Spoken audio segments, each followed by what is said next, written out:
Kebayang nggak? Dan jarang banget ada yang selamat tadi ya ketika gue dimasukin. Jarang banget. Oke. Ada tempat lagi yang mau kita ungkap atau kalian baik-baik aja nggak sih? Gue sih baik-baik aja. Oke. Kayak agak legaan ketika yang ini udah nyampein. Tadi kan pas gue mau masuk kan, pas gue dia megangin terus ya. dari depan pintu lorong masuk itu gue udah kayak. Oke, kita lanjut ke. Ayo.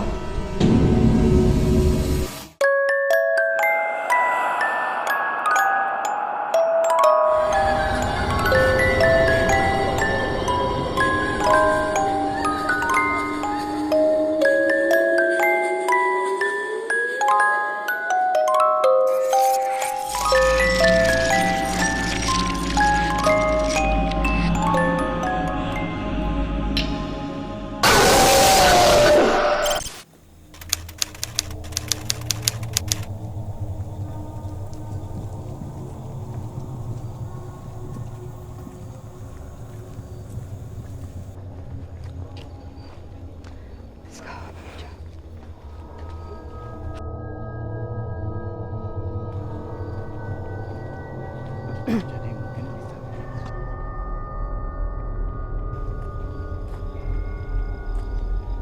Bawa kacamata.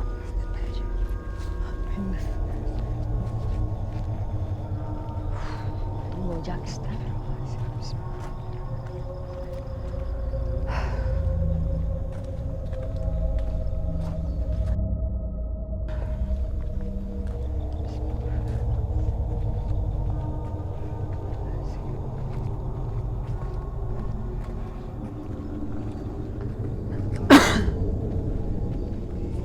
Ini belum masuk gua Jepang ya? Tadi tuh apa dong? Penjagaan dong? Terus jaganya juga gitu ya? Kiri. Ini ya. Oh ya.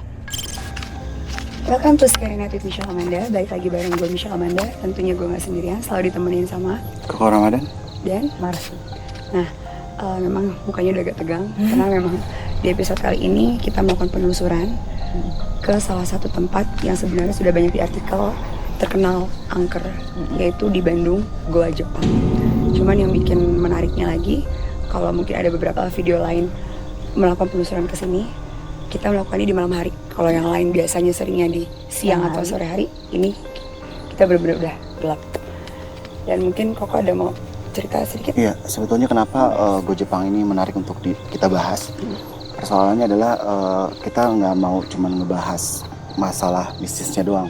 Yes. Jadi ada kisah di balik gelapnya dan dinginnya Goa Jepang ini. Dan dari dua Goa Belanda dan Goa Jepang, memang Goa Jepang ini yang lebih apa ya? Lebih menarik untuk dibahas, terutama yang terkait perjuangan, sejarah, dan kita akan mengungkap sejarah yang mungkin selama ini tidak terungkap. Yes, jadi kita akan mengulik sebenarnya Goa Jepang ini memang sudah ada di sejarah. Jadi kita akan kulik dari sudut pandang misteri ya, mistis ya. Dan langsung aja deh, nggak perlu lama-lama, kita mulai aja karena waktunya terbatas. Jadi ini Apa nih yang di belakang? Ini apa? Enggak sih, mungkin kayak masih berasa apa? Ini mungkin pintu masuknya. Gerbang utama ini. Gerbang utama mau ke Goa Jepang. Gerbang utama, dan sini ada 4 pintu. Jadi mungkin kalau misalnya Michelle yang belum pernah dengar atau belum tahu Goa Jepang itu memang dulu banyak, mungkin kalau yang tahu sejarah tahu istilah Romusa. Romusa itu jadi orang Indonesia yang dikerja paksa oleh penjajah Jepang gitu. Dan di sini banyak, kenapa terkenal angker, memang di sini banyak apa yang Kejadian memilukan lah. yes, Ya. banyak kisah pilu orang pribumi. Mendingan kita masuk aja apa ya? Mungkin biar biar Indonesia lebih ini, kita langsung masuk aja. Oke. Ke lorong ketiga aja langsung ya. Iya. Cuman sebelum kita ke lorong ketiga, kita lihat ujungnya dulu. Oke. Karena posisi di ujung itu ada bekas ruangan kamar-kamar. Terus kalau yang di lorong kedua ke sini ada bekas ventilasinya, jendelanya. Oke. Nah, Kak, mau dilihat semuanya di Ayo. masuk? boleh. Kang. Oke, Mbak Michelle, sekarang kita udah mulai memasuki bagian dalam goanya. Mungkin apa nih yang masih dan kok Ramadan rasain? Rasa banyak kerja. Kayak tang. Jadi proses pembuatan ini terowongan tuh tunnel. kelihatan banget bagaimana bangsa kita dulu dipekerjakan sehingga bentuknya segini, gue bilang rapi. Yes. Rapi untuk pekerjaan pekerja tangan ya. Di zaman dulu. Nah, katanya di sini ada 3 lorong dan kita mau lihat dulu. Lorong pertama. Oke. Lorong pertama. Lorong pertama. Terus juga ke pintu yang keempat. Ini. Nah, itu menunjukkan ke yang ke ventilasi ke jendela. Cuma kita posisinya lihatnya dari lorong kedua sebelah sini. Lihatnya. Oke.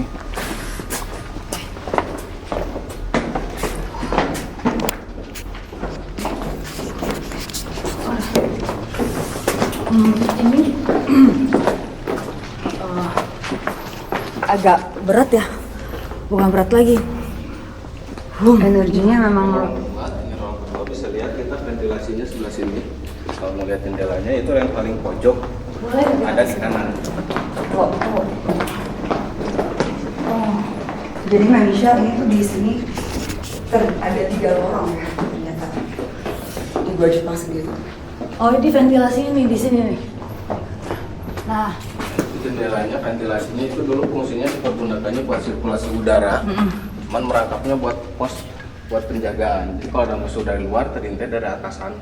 oke. Oh, oke. Ini Mbak Michelle bisa bayangin nggak kalau zaman dulu pribumi Indonesia ya, terutama Jawa Barat nih dikerja paksa, dikerja rodi untuk membangun goa sebesar dan serapi ini.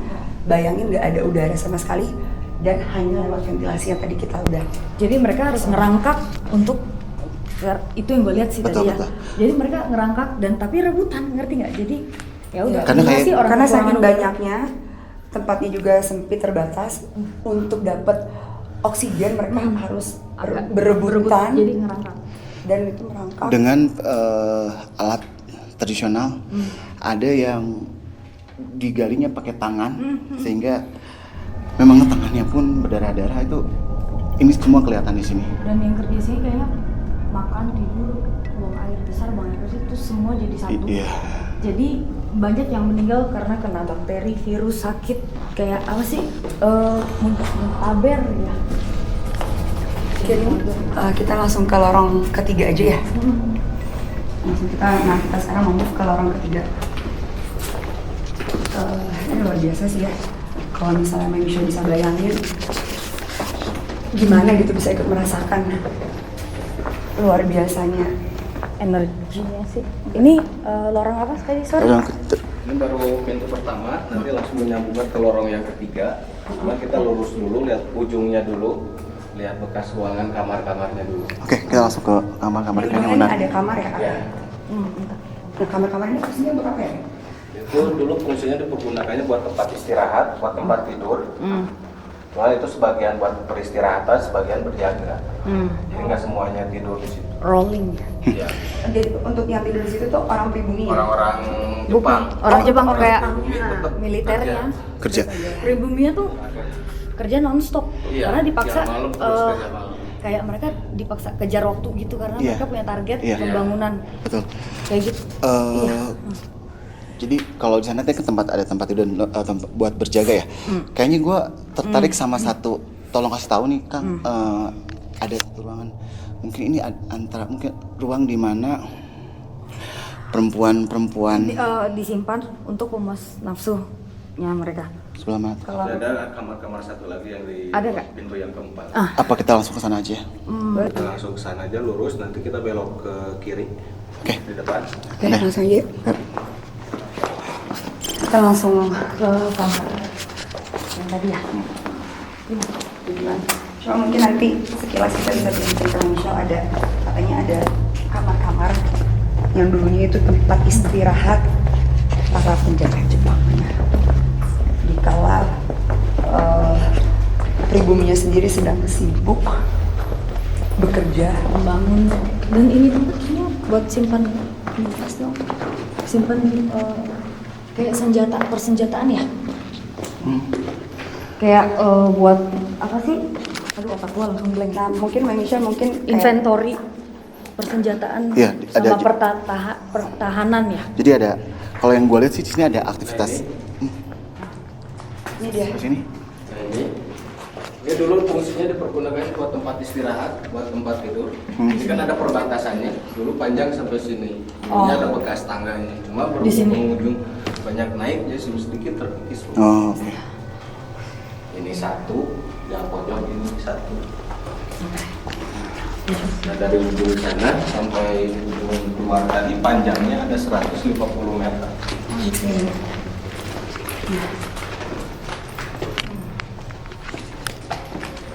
Ini pojoknya ujungnya. Oh ini nih udah sampai. Ujungnya sampai sini. Nah yang lorong ketiga itu? Jadi kita balik lagi langsung ke lorong ketiga di depan sana. Oh, ini juga tempat istirahat Ya, ya? nah, Oke. karena mereka gunakannya kan karena dulu fasilitas cuma Jepang itu cuma buat pembuatan di sini aja karena fasilitas yang benar-benar digunakannya yang Belanda. Ya. Ah, betul, betul. Karena Belanda kan pergi ya. Iya, ini kan karena Jepang juga nggak mau kalah. Masa Jepang Belanda bisa bikin, kita nggak bisa. Makanya orang Indonesia yang dari Belanda di kesiniin suruh membuat juga di sini. Sebenarnya buat kalau kayak buat logistik, buat gudang amunisi itu. Oke, kita kayaknya udah masuk ke orang ketiga nih, Mbak Michelle. Kita memang ada salah satu tempat yang menarik buat Ko Ramadan, masih juga tim. Yang memang ini katanya tempat dimana dulu pemuda perempuan yang dijadikan pekerja seks ya. Mungkin kalau Mbak Michelle masih, biar makin merasakan, Mbak Michelle bisa searching dulu sejarahnya di Google ada tentang gua Jepang. Jadi bisa menonton, kalian bisa ikut merasakan gitu loh, bisa membayangkan, udah tahu ceritanya. Jadi sebenarnya bukan Romusha perempuan ya, sebutannya kayak Yugun Yanfu. Oh, sebutannya itu. Yugun Yanfu itu sebenarnya kan wanita untuk entertain. Oke. Tapi ternyata disalahgunakan sehingga perempuan-perempuan itu kayak diculik, ada yang dibohongin, diculik secara paksa untuk melayani tentara-tentara militer ini gitu. Dan mereka usianya tuh di bawah umur. Iya. Kebanyakan yang diculik. Justru yang memang pada saat kita masuk ke sini pertama yang dirasakan tuh langsung kesedihan, rasa sakit, kemudian tapi perempuan semua. Kebanyakan perempuan. Perempuan semua. Gitu. Jadi kita langsung ke spotnya aja kali ya. Dan yang dikurasi, yang dijadikan Yugun Yanfu di Indonesia juga bukan cuman perempuan di sini, ada yang dari Cina, ada yang dari Korea, ada yang dari Thailand, Myanmar, Kamboja, ada yang bahkan orang Belanda ataupun Eropa, cuman itu diperuntukkan untuk yang panglima atas lah gitu. Untuk perempuan pribumi itu untuk yang pangkatnya di bawah. Oke. Tapi kayaknya awalnya diiming-imingin gitu ya. Tahu-tahu ternyata Diculik, dan mereka harus mau karena mereka tuh diperlakukan nggak wajar. Ini persimpangan juga atau? Nah ini pintu yang keempat, pintu terakhir. Dulu dipergunakan buat keluar masuk kendaraan ya. Karena ini kan paling luas. Oh iya betul. Paling besar. Lebarnya ya. Di pintu keempat ini di ujungnya itu ada dua kamar-kamarnya juga. Oke. Ya, nah yang di ujung ini. ini tadi yang lorong keempat A bilang. Ya, pintu keempat, lorong ketiga, Oke. pintu yang keempat. Kan dari luar kan ada 4 pintu, Nah, yang jalurnya tadi. dibagi 3 jalur. Jadi yang nyambung ke lorong ketiga itu cuma 3, pintu pertama, ketiga, dan keempat. Karena pintu yang kedua ini cuma sampai jalur kedua. Oke. Nah kalau Yang untuk tempat kamar yang dua lagi tuh yang di sini. Yang ini satu lagi. ini kamar ini yang tadi. Iya memang. Dari tadi sih memang. Kayak kepanggil Iya kita disuruh bukan diminta sih, diminta tolong ke sana, ada yang ingin dibahas. Kemudian di sana. Langsung Ya. ke situ aja. Jadi sebenarnya Apa nih yang lo rasain nih, Ci? kayak dari tadi sih dimintain tolong buat ke sini, ke kamar yang satu lagi. Kayak tuh coba lihat nih. kamar tempat di mana para wanita-wanita entertain ini ya diperlakukan seperti ya. Masih mau pokok apa yang dirasain? Gue ada yang kayak minta tolong tapi kayak megang kaki gue. Ya, benar. Salah satu korban lah. Iya, salah satu korban. Ini perempuan nanti usianya waktu itu Belasan. 12 tahun. Yes. 12 tahun dia dibilangnya dia diambil paksa dari satu daerah di Bekasi di Jawa Barat. Dibilangnya buat buat diajarkan sesuatu gitu loh. Buat dipersiapkan untuk menjadi penyanyi ya. Nah, kebetulan memang kayaknya lu kali ya? Boleh. Lu kan masuk itu dulu ya? Boleh. Soalnya kayaknya dia mau nyampein sesuatu. Boleh. Oke, kita akan minimalisasi ke ngasih apa yang ingin dia sampaikan. Mungkin dia mewakili dari teman-teman yang sekarang banyak di sini.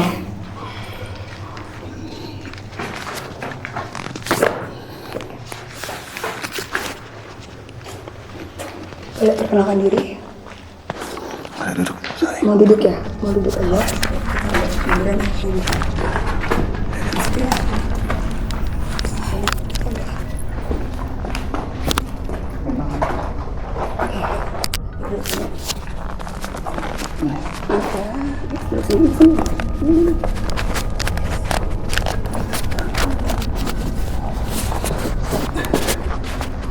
cerita namanya siapa?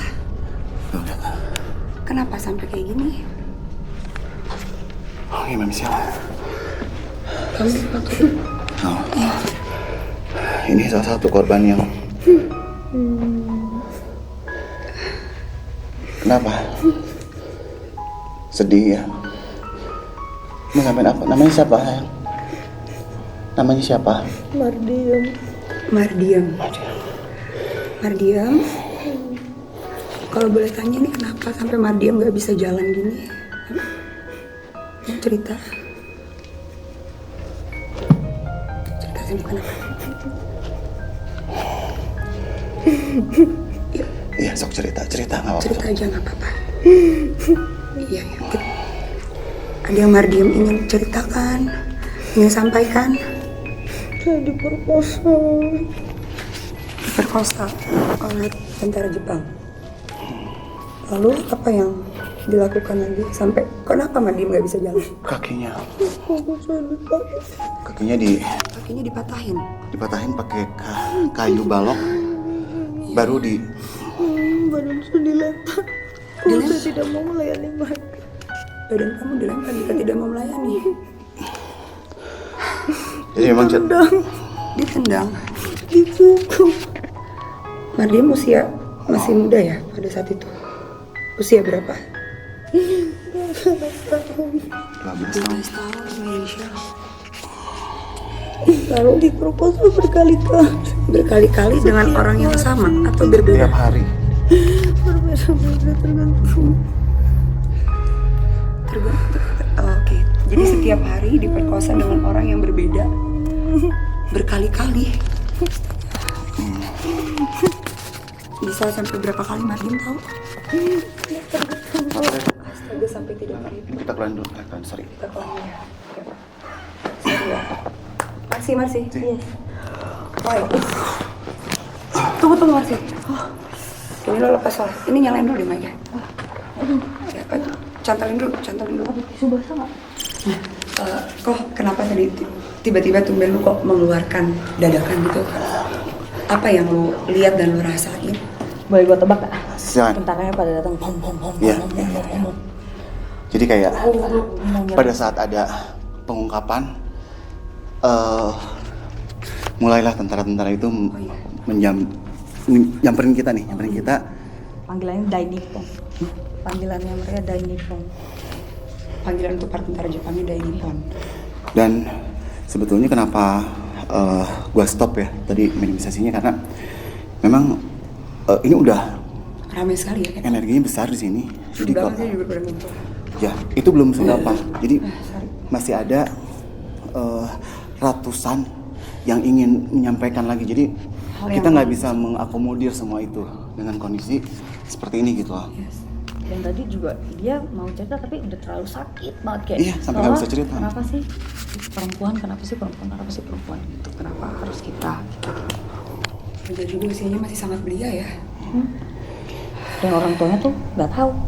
Ya, Karena dijanjikannya mau enggak, dia tuh kayak lagi main, Iya. didatengin, Diiming-imingin, ya udah langsung ambil.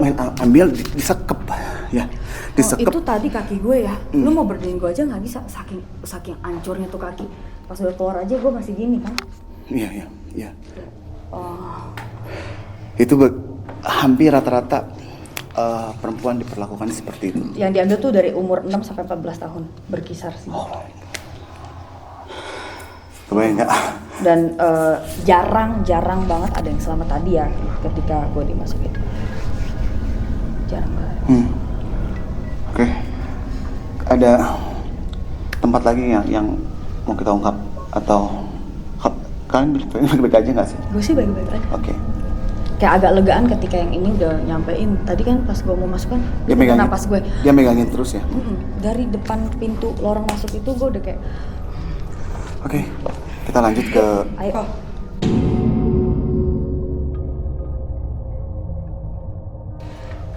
Ya, siapa nih?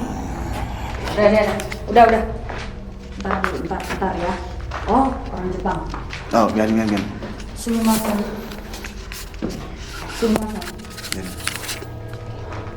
Ya, anak bungsu masuk.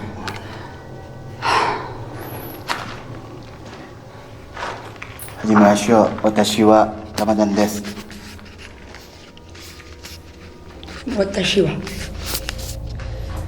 Watashi wa Ramadan desu. Dozo yoroshiku onegaishimasu.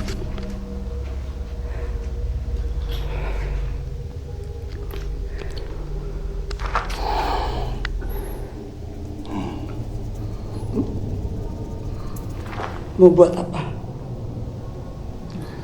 Bisa dia? Mau cari tahu apa? Sejarah Ya, sejarah. Indonesia. Bagaimana tempat ini dibuat? Dan bagaimana bangsa kami diperlakukan. Buat apa? Cari tahu. Ini tanah kami, Indonesia. Kami mau tahu kenapa tidak boleh. Kalian tidak perlu tahu lah. Anda sebagai apa di sini? Kepala sipir, Bagaimana bisa kok? tahu saya kan lihat kamu datang dari sana. Ya. Lari ke sini, kamu masuk ke teman saya. Gimana saya nggak tahu. Makanya saya langsung bilang sumimasen.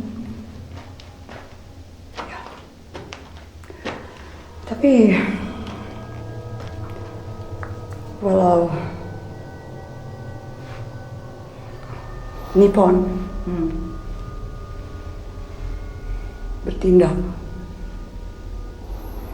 secara tidak wajar, saya tidak Seperti itu. parah mereka. Percaya. Enggak. Berarti kamu mengakui kalau Nippon itu parah dan Nippon itu parah Khususnya di sini. untuk perlakuan ke orang-orang Indonesia. Saya tidak bisa bilang apa-apa.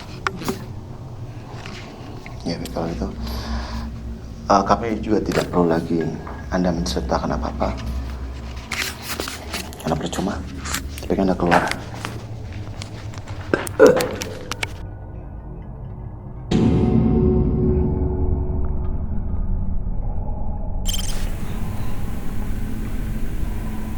Sedang mencari tahu sejarah Indonesia.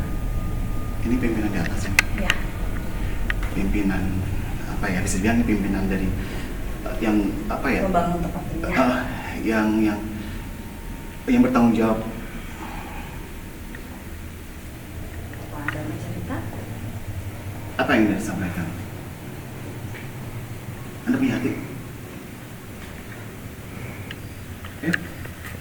Saya kasih kesempatan untuk bicara yang dengan hati. Saya pengen.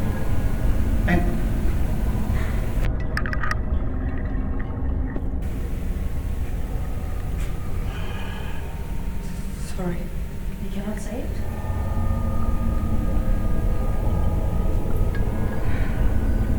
Kami minta maaf. Terus apa lagi? Untuk apa? Minta maaf.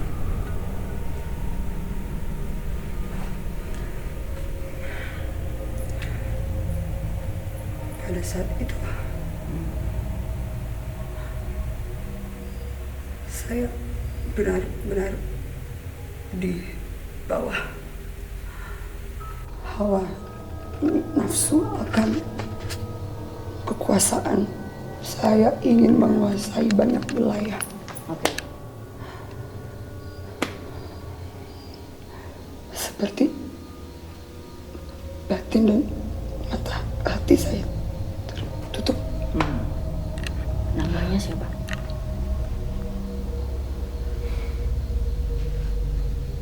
Dan Hiro.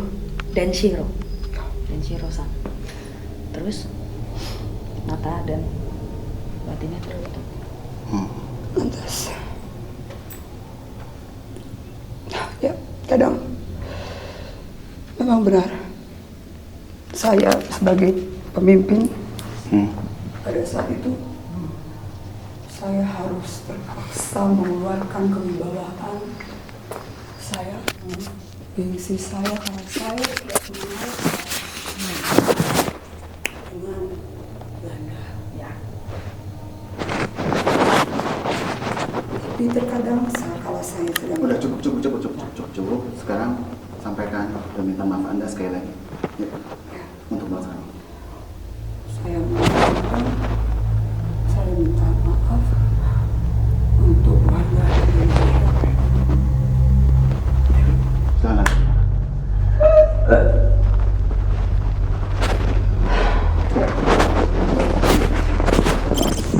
Oke, Mbak Michelle, kayaknya kita harus mengakhiri penelusuran kita malam ini ya. Dan kayaknya karena memang waktunya terbatas juga, dari segi energi juga kayaknya kok sudah tidak memungkinkan kita untuk melanjutkan. Dan mungkin untuk pesan moralnya, karena ini memang sebenarnya merupakan sejarah, Mbak Michelle kurang lebih mungkin bisa tentukan dan pikirkan sendiri apa pesan moralnya, oke? Ya, bisa ada yang dipetik sendiri karena aku yakin Mbak Michelle di rumah semua pintar-pintar, dan terima kasih banget yang sudah menonton Scary Night dari awal sampai akhir. Jangan lupa di like, di share, komen, subscribe, dan aktifin tombol lonceng notifikasinya. Sampai ketemu di next episode. Bye. Yuk.